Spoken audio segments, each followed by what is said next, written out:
প্রিয় ফেসবুক শুভানুদ্দেয়ীরা সবাইকে জানাচ্ছি আন্তরিক শুভেচ্ছা অভিনন্দন।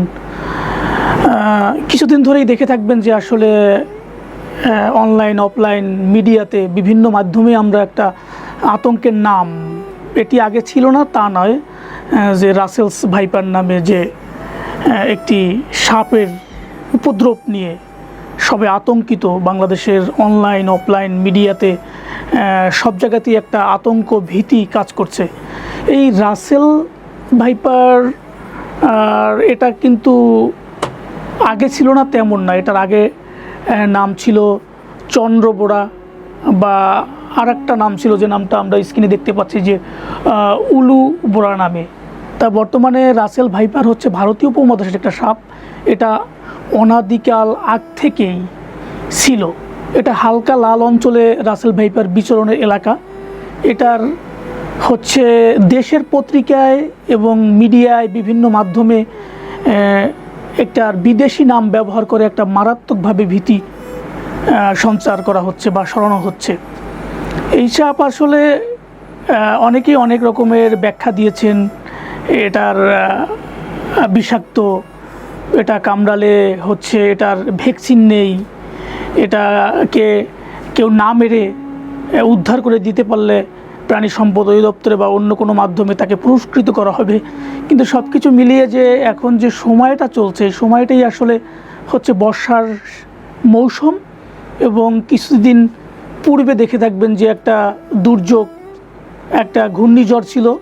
সেখানে যে নদী মাতৃক অঞ্চল বাংলাদেশ, নদীর অঞ্চলগুলোতেই সাধারণত এটার বিচরণ ছিল। তা এই যে চন্দ্রগোড়া, এটাকে আমরা আবার রাসেলস ভাইপার নামে একটা নাম দিয়ে এটার আমরা অনেকেই আখ্যায়িত করছি যে এটা নাকি ডিম দেয় না, সরাসরি বাচ্চা ছড়ায় এবং বাচ্চা হলে একত্রে 40 থেকে 50, অনেকে 80টিও বলে আপনারা করছেন। তা এই যে এই প্রাকৃতিক নিয়মে সৃষ্টিকর্তার যে এই আবিষ্কারগুলো বা সৃষ্টিকর্তার যে সৃষ্টির রহস্য কিন্তু আগেও ছিল, বা এটা কিন্তু সৃষ্টিকর্তার না চাইলে এগুলা সৃষ্টি করতেন না। কেননা আগেও এই ধরনের গুইসাপ ছিল, তারপরে হচ্ছে অন্য অন্য প্রজাতির অনেকগুলোই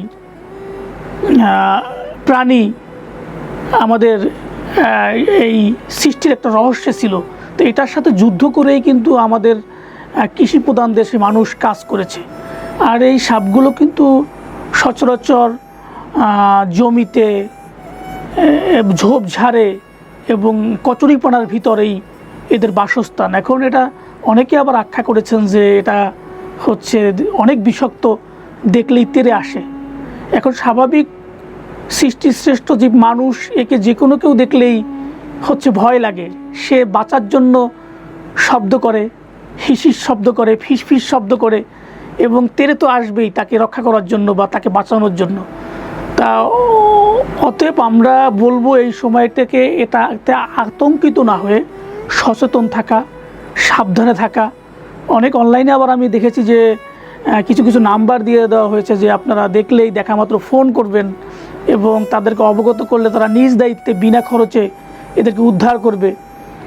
আসলে কোনো প্রাণী আমাদের সমাজের জন্য বিরূপ না, বিলুপ্ত প্রাণী। এটা থেকে আবার অনেকেই বলেছে, আখ্যা করে দিয়েছেন যে এটা থেকে ওষুধ তৈরি হয়। তো এই সাপ নিধন করা থেকে বিরত থাকা, সর্বোপরি আমাদের সচেতন থাকতে হবে। আমাদের হচ্ছে সচেতন থেকে, নিরাপদে থেকে, যে জায়গাগুলোতে গেলে আমরা এটা থেকে আমরা নিরাপদে থাকতে পারবো, সেই দিক বিবেচনা করা উচিত বলে আমি মনে করি। তো সকলে সচেতন থাকুন, নিরাপদে থাকুন। সকলের সুস্বাস্থ্য কামনা করছি। সকলকে ধন্যবাদ।